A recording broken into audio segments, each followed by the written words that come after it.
Close your eyes for a second and think about that specific, quiet panic that hits right before you open your banking app. You're sitting in your car in a grocery store parking lot, or maybe you're staring at the ceiling at 2 in the morning, and you find yourself doing frantic mental math.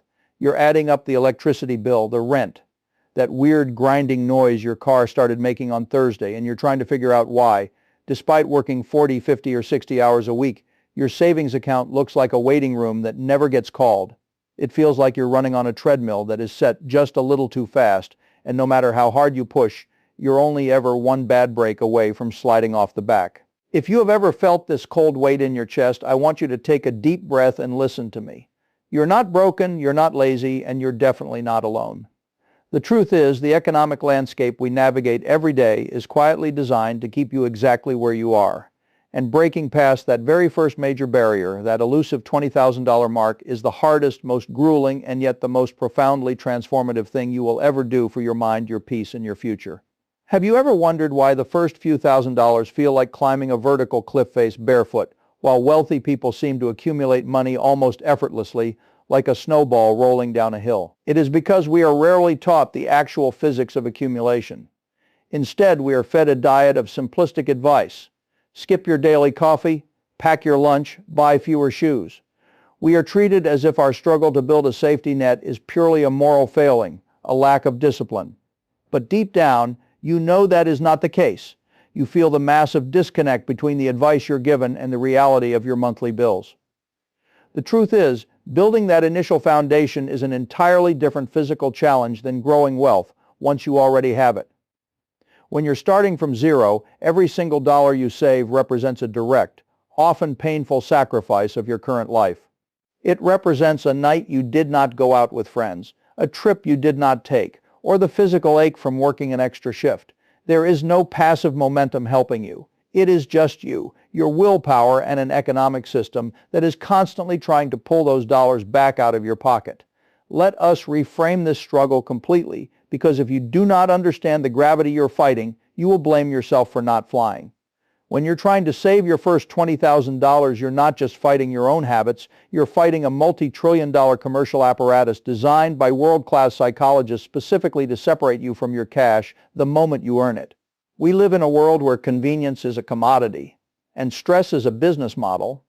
When we are exhausted from working to survive, we spend money to buy back our time and our sanity, ordering takeout because we are too tired to cook, paying for subscription services to escape our thoughts for an hour, or buying things we do not need just to feel a fleeting spark of control over our lives. This is a highly natural human response to systemic pressure.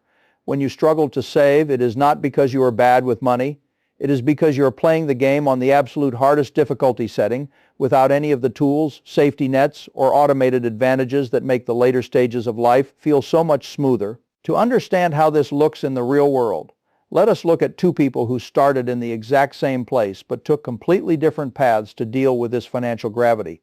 Let us call them Sean and Castor. Both of them were 26, working mid-level jobs, making decent but unremarkable salaries, and both felt that constant, low-grade humming of financial anxiety. They both had exactly $800 to their name, and both realized that they could not keep living one paycheck away from disaster. But their reactions to this realization could not have been more different. Castor was tired of feeling behind. She looked around at her friends, at social media, and felt an intense, burning pressure to catch up immediately. She decided that the slow, boring way of saving was a loser's game to Castor. Saving $50 a week felt pointless. It was a drop in the bucket that would take decades to add up to anything real. So Castor looked for shortcuts.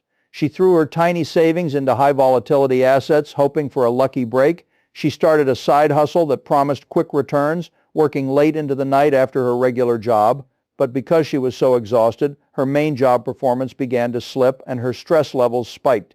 To cope with the brutal 70-hour work weeks, Castor started spending more. She leased a nicer car because she believed the old saying that you have to look successful to attract success. She bought expensive clothes and jewelries to reward herself for her grueling schedule. On paper, Castor looked like she was making moves, but her bank account was a chaotic swing of temporary highs and devastating lows. Every time she made a little progress, an unexpected bill or a drop in her high-risk investments would drag her right back to where she started. Sean, on the other hand, chose a path that felt incredibly boring, almost painfully slow. He decided that her primary enemy was not her lack of wealth, but her lack of peace.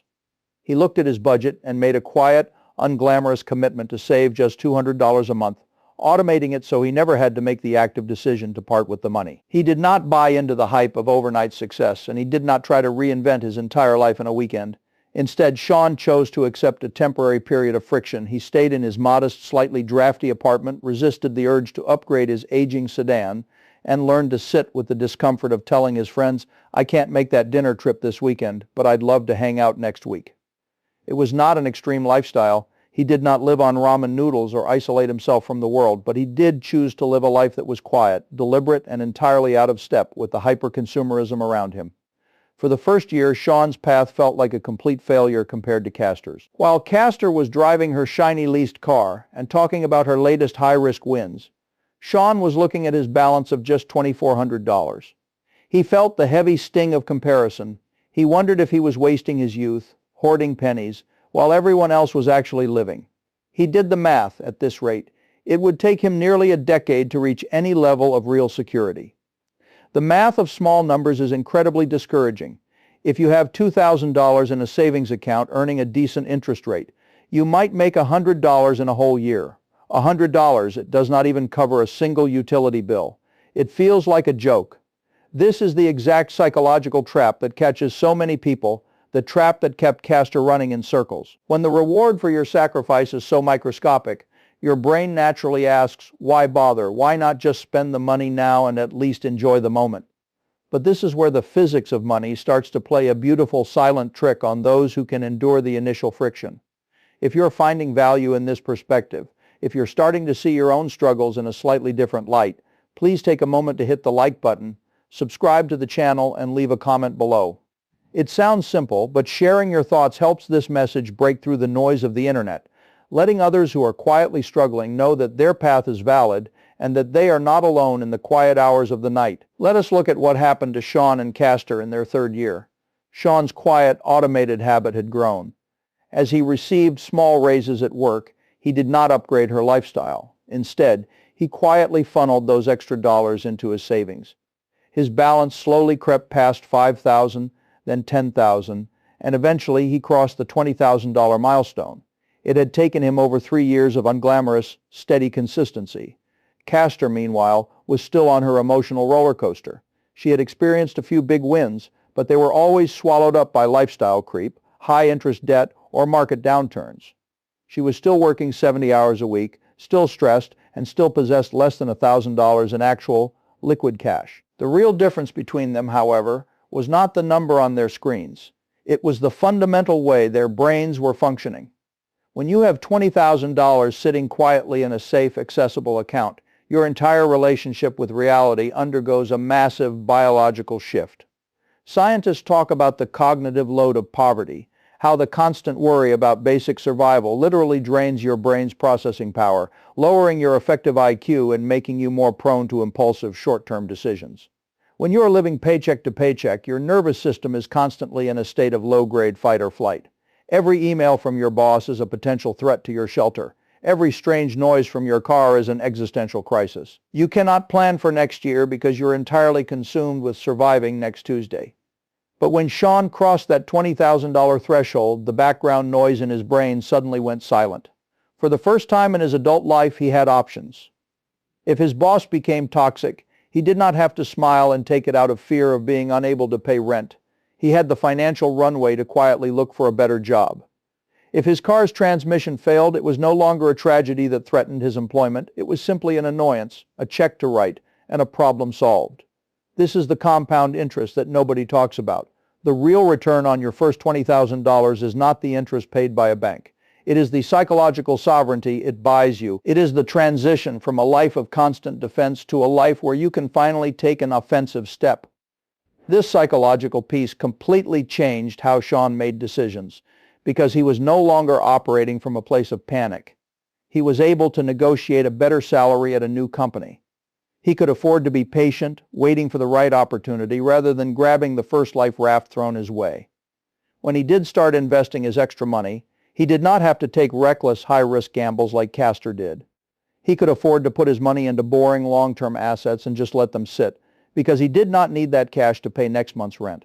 His life began to experience an upward spiral. Peace of mind led to better career decisions, which led to more income, which led to more savings, which led to even greater peace of mind. Castor, on the other hand, remained trapped in the survival loop. Because she had no buffer, she had to accept whatever freelance work came her way, even if the clients treated her poorly and paid late. When her car lease ended, she had to scramble to find another high-payment vehicle because she had no cash to buy a reliable older car outright. She was constantly making decisions under duress, which meant she was constantly paying a premium just to keep her head above water. She was working twice as hard as Sean, but because she had skipped the boring foundation of that first $20,000, she was building her house on shifting sand. Why is that first $20,000 the hardest? Because it requires the absolute maximum amount of human effort for the minimum amount of visible financial reward. When you have $1 million, a simple 5% return pays you $50,000 a year without you lifting a finger. Your money does all the work while you sleep. But when you're building your first $20,000, your money is not doing any work. You're doing 100% of the heavy lifting. You're the engine, the fuel, and the steering wheel. It is a period of pure, unassisted human effort, and that is why it feels so incredibly heavy. It is the financial equivalent of escape velocity, the immense amount of energy a rocket has to burn just to break through the Earth's atmosphere. Once the rocket is in space, it can coast on momentum with tiny adjustments, but to get off the launch pad, it takes everything it has. So how do we actually apply this in our own lives without falling into the trap of hustle culture, extreme deprivation, or unrealistic promises? How do we build this foundation without losing our sanity along the way?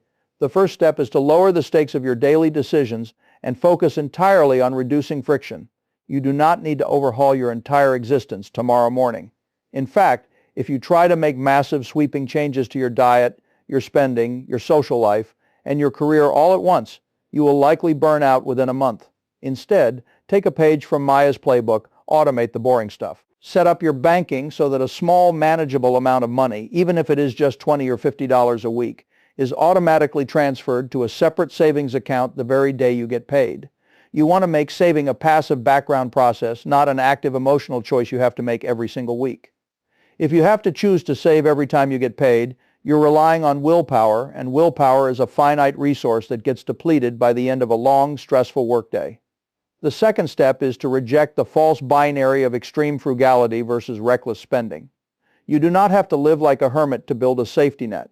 The key is to identify what actually brings you genuine joy and utility and ruthlessly cut back on the things that do not. If you love having coffee with your friends because of the connection and the conversation, keep doing it. But if you're buying a coffee every morning just out of habit or because you're too tired to make it at home, that is an area where you can easily reduce friction. Look at your subscriptions, your recurring bills, and the small invisible leaks in your finances. These are the things that drain your account without adding any real value to your life. Saving is not about deprivation. It is about alignment. It is about making sure your hard-earned money is actually going toward things that build your freedom, rather than things that merely distract you from your lack of it. Finally, I want you to give yourself some grace. This process is not a race, and there is no scoreboard in the sky checking your progress against everyone else's. Some months you will be able to save a lot, and other months your car will break down, your dog will get sick, or life will simply happen and your savings will temporarily flatline or even decrease. That is not a failure. That is exactly what the money was there for. The goal is not to watch a number go up in a perfect, unbroken line. The goal is to build a buffer between you and the chaotic, unpredictable nature of the world. Every single dollar you put away is a brick in the wall that protects your peace of mind. As you start this journey, remember that the hardest part is always the very beginning. The friction you feel right now is not a sign that you're doing it wrong. It is simply the feeling of your tires finding traction on a very steep hill.